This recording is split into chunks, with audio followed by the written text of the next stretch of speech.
whole month. Question number 11, Phil Twyford. My question's for the Minister of Transport. Does he stand by all his statements on the roads of national significance? The Honourable Maurice Williamson. On behalf of the Minister of Transport, yes. Phil Twyford. When he said by 2020 the roads of national significance will have about $1 billion annual effect on our economy in a positive way, was that estimate based on economic modelling, and if so, will he release that advice? The Honourable Maurice Williamson. Mr Speaker, indeed I believe it was based on economic modelling, and there is a number of tables which show what the benefit-cost ratios of each of the projects are, with including the wider economic benefits at different discount rates. Phil Twyford.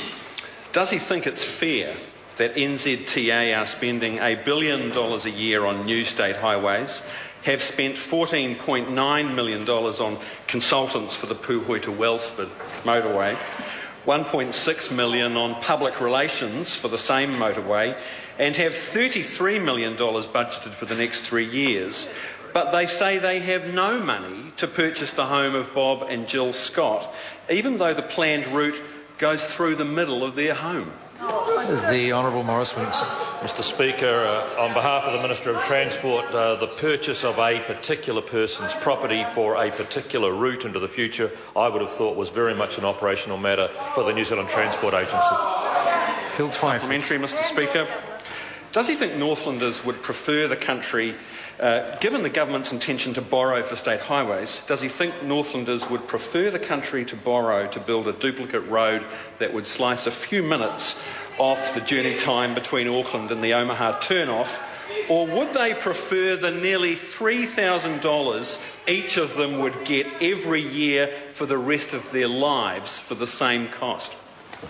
The Honourable Maurice Williamson. Mr Speaker, first of all, I question the members' numbers, but frankly I know the people of Northland are desperately keen to see the state highway network expanded, and the volumes of traffic that are growing on that all the time, and the fact that the opposition label it as a holiday highway I find outrageous, given the huge volumes of both of freight and the huge volumes of people that have to travel on it as part of their work. Phil Twyford. Sir, I seek leave to table calculations by Dr Rima Vathianathan, an economist at Auckland University's School of Business, that shows that the cost of borrowing to fund the Puhoi to Wellsford Highway would be the same as writing everyone in Northland a cheque for $2,986 every year. Leave sought to table that document. Lives. Is there any objection? There is objection. Supplementary question. Is the Minister aware of a 2008 report prepared by SKM Consultants, the current consultants working on the Puhoi to Wellsford project, which said that the scope for substantial economic growth with the upgrading of State Highway 1 is limited, and, I quote, even a significant increase in the contribution of the project to tourism would be modest when set against the likely costs of the road upgrading? And does he agree with the project's consultants on this matter? The Honourable Maurice Williamson. Mr Speaker, on behalf of the Minister of Transport, sir, I'm aware that when any huge projects of the nature of the roads of national significance are proposed, a wide range of views are held.